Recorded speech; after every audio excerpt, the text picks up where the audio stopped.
Hello.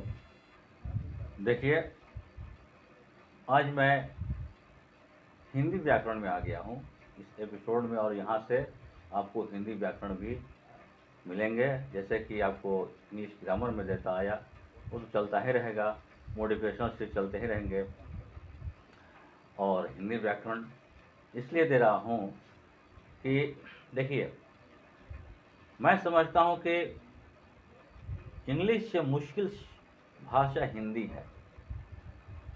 अब आप कहिएगा कैसे है, तो मैं क्लियर कर रहा हूँ कैसे है। कि आप हिंदी में 300 होते हैं, 4 ऐसी मात्राएं हैं, 300 प्लस 4 ऐसी मात्राएं हैं, ये सब लिखने में लोगों को दिक्कत होती है।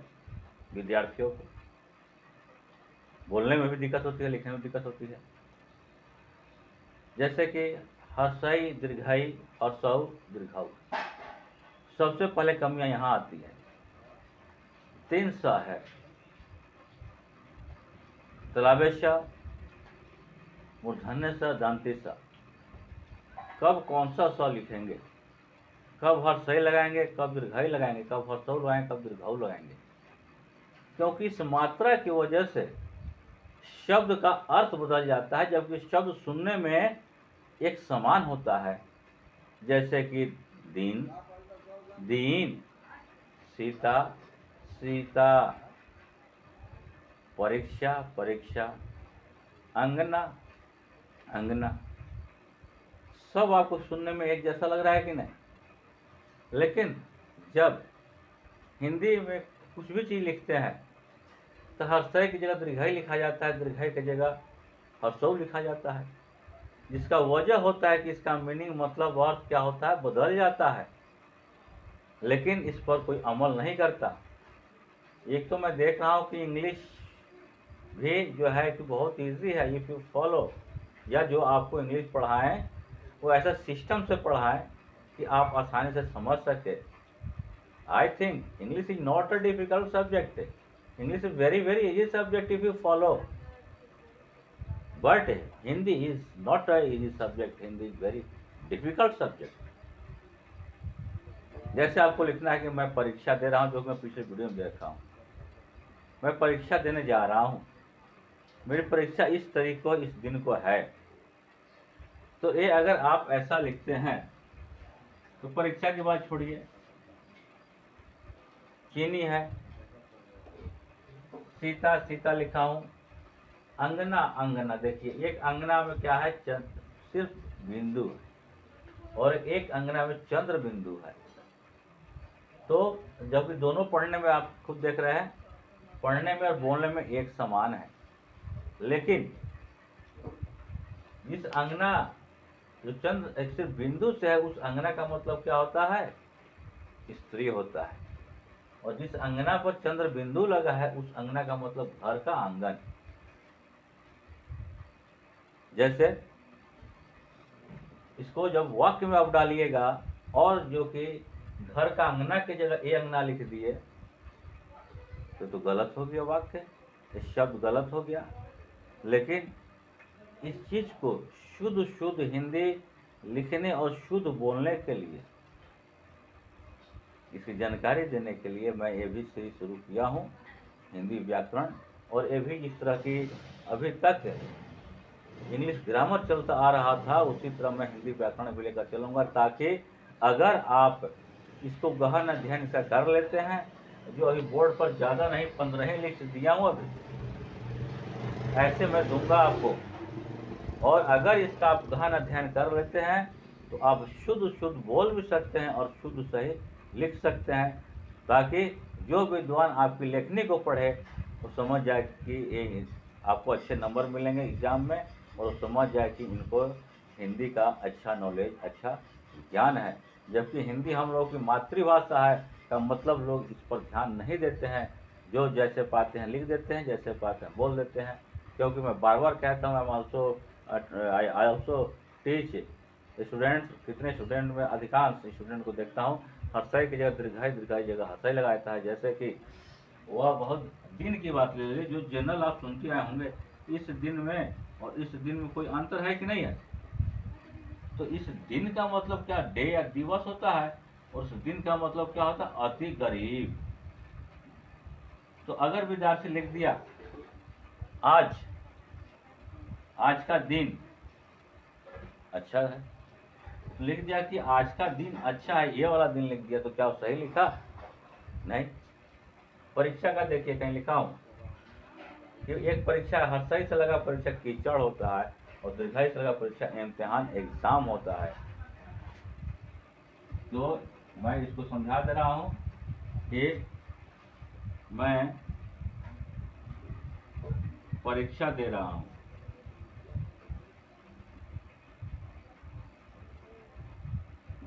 तो परीक्षा का मतलब क्या होता है? देखिए, कीचड़ होता है, तो क्या आप कीचड़ दे रहे हैं जाके क्लासरूम में बैठ के स्कूल में?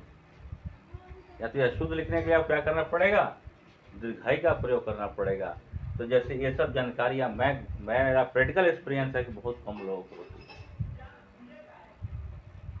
तो अभी 15 ही यहाँ पे है, तो 15 का डबल कीजिए। अब देखिए, कपिश और कपीश दोनों का अक्षर सेम है, लेकिन दोनों में मात्राएं जो है वो अलग अलग है। इसमें हर्षई है, इसमें दीर्घाई है। तो हर्षई कपिश भूरा मठ मैला, और हनुमान चालीसा में कपिश शब्द आपको आया हुआ है। दीर्घाई है कपिश में, वानरों का राजा। तो अगर आप हनुमान चालीसा का पाठ करते लिखते हैं, तो ये अगर लिख दिए तो क्या गलत नहीं हो गया? और एक देखिए, कश तलावेश मूर्धन्य सा दांती सा, तीनों का अर्थ बोर्ड पे है। मैं आपको बार बार कह रहा हूँ, इसको देखिए, ये सब याद कीजिएगा, समझे रहिएगा, तो शुद्ध हिंदी बोल सकते हैं, शुद्ध लिख भी सकते हैं, कुछ भी लिख सकते हैं। तो लोग आपके लिखने को पढ़ेंगे तो कहें वाह, इसकी हिंदी की जानकारी है। कैसे? इस कश तलावेश का मतलब चाबुक या खींचना। खींचना कैसे? कोई बात में कहता नहीं है, अपने बच्चों को कश में रखो, कश में रखो, ताकि वो बिगड़े नहीं। घोड़ा पे चढ़ते घोड़े को कश में रखो, खींच कर रखो, तो वो बिगड़े नहीं। दूसरा कश मूर्धन्य सा, जिसमें कसौटी या परीक्षा। आज मैं उसको कसौटी पे कस कर रहूंगा, यानी उसकी परीक्षा लूंगा। और तीसरा जो है दंती सा, दाव या दृढ़ता, कस अड़ा हुआ है कि नहीं, दृढ़ प्रतिज्ञा है कि मुझे ये काम करना है, करनी है। तो देखिए, तो तीनों को हम तो कश कश कश पढ़ेंगे, लेकिन तीनों का अर्थ एक अक्षर की वजह से मीनिंग बदल रहा है कि नहीं? तो ये अभी 15 लिस्ट है, आपको 150 और 350 लिस्ट में दूंगा। बशर्ते कि आपको अगर अच्छी हिंदी करनी है, शुद्ध बोलना है, शुद्ध लिखना है, तब तो इस वीडियोज़ को देखिए, उसको याद कीजिए, और आपको हर वीडियोज़ में मतलब मिलेंगे। जैसे हिंदी व्याकरण ये अब शुरू कर दिया हूँ, ताकि आप शुद्ध शुद्ध अभी प्रैक्टिस चलेगा कि आप शुद्ध शुद्ध लिखें और शुद्ध शुद्ध बोलें, ताकि आपको अगर एग्ज़ाम दे रहे हैं, तैयारी कर रहे हैं किसी भी एग्ज़ाम का, या आप किसी पोस्ट पर हैं, पद पर हैं, या कहीं आपको मंच पर बोलना है, तो शुद्ध बोलें, शुद्ध उसका मीनिंग अर्थ निकाल बोले, ताकि लोग समझे इस बात को। अब देखिए कुछ और, सीता हर्षई से लिखते हैं तो सीता का मतलब चीनी होता है, दीर्घाई से लिखते हैं तो रामचंद्र जी की पत्नी सीता माता कहते हैं। इसी में अंतर आ गया आपको। आदि आदि सुने होंगे आप, तो जो आदि हर्षई से होता है, आरंभ, काम शुरू करना, और जो आदि दीर्घाई से होता है, अभ्यास या अदरक, अदरक जो सब्जी में मसाला लगाते हैं ना, अदरक, तो हर्षई दीर्घाई का। आरती, भगवान की आरती उतार रहे हैं, तो जो भगवान की आरती उतारते हैं उसमें दीर्घाई लगता है, दीर्घाई वो आरती हुआ। और जिसमें हर्षई लगा उसका विराग, इस चीज से मुझे विराग हो गया है, मुझे नहीं चाहिए। तो आप खुद देखिए इसमें कितने का फर्क है। सुनने में समान लेकिन अर्थ में अंतर, सुनने में समान लेकिन अर्थ में अंतर है। और अगर इसका गहन अध्ययन आप कर लेते हैं, तो आप शुद्ध हिंदी बोल भी सकते हैं और लिख भी सकते हैं। जो आपके मार्क्स सर्टिफिकेट 4 चांद लगाएंगे। और मैं कहता हूँ कि कोई हिंदी को आसान भाषा नहीं समझ ले, क्योंकि अपनी मातृभाषा है, इसको आसान नहीं, जबकि बहुत शुद्ध हिंदी बोलना बड़ा मुश्किल है, बहुत शुद्ध हिंदी बोलना बड़ा मुश्किल है।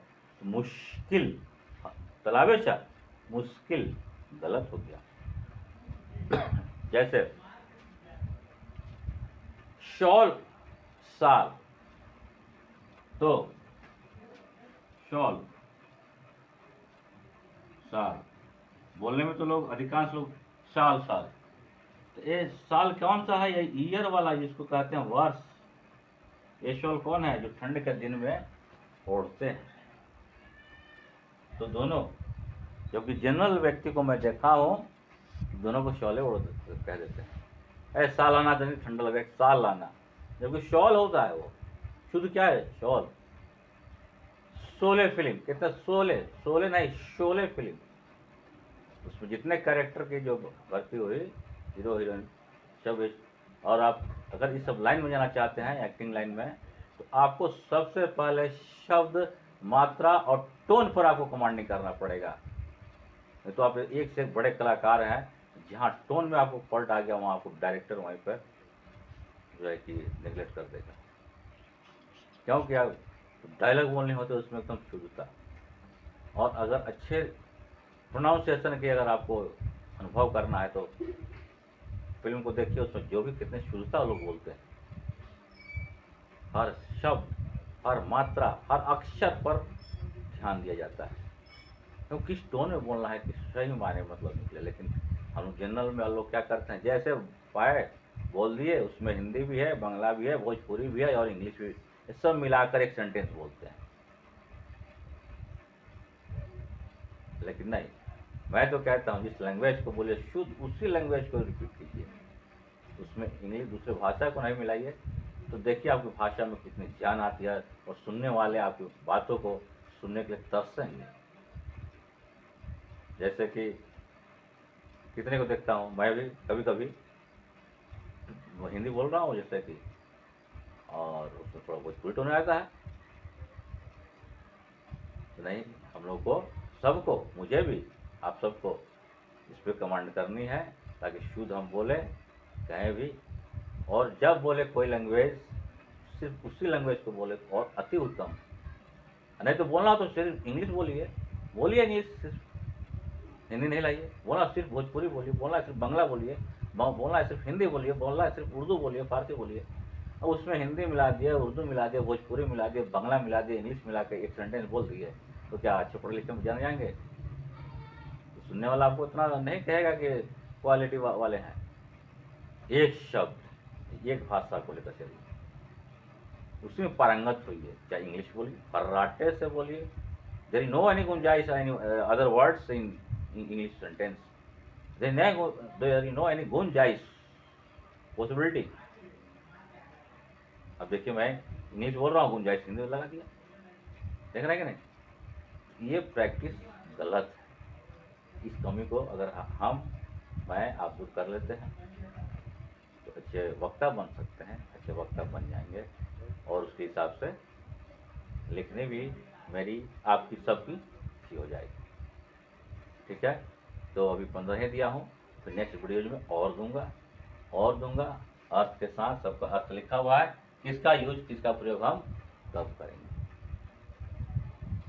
इसलिए, और जो भी वांट्स हो आपकी, तो आप कमेंट बॉक्स में लिखिए कुछ ऐसा। और तो अब जो हिंदी व्याकरण शुरू हो चुका है, कुछ ये वीडियो जो भी चलेंगे, मोटिवेशनल साथ चलेगा। और हम लोग का महाराष्ट्रीय पर्व स्वतंत्रता दिवस जो 15 अगस्त परसों जो बड़े हर्षोल्लास के साथ पूरे तमाम अपने वतन व मुल्क में मनाया जाएगा, इसके ऊपर भी मैं उस दिन कुछ मोटिवेशन दूंगा रिगार्डिंग नेशन, देश संबंधित उन क्रांतिकारियों, बलिदानियों, हम सबको नमन करना है, अपने तिरंगे झंडे को शान से फहराना है। और उस दिन पर वह सभी भारतवासियों को गर्व होना चाहिए, गर्व करना है। और जो मैं दूंगा कल 14 तारीख नहीं, 15 तारीख को आपको वीडियोज़ में मिल जाएंगे। बस अब हिंदी व्याकरण शुरू हो चुका है, देखिए, और जो कमी हो और जो चाहिए आप कमेंट बॉक्स में लिखिए।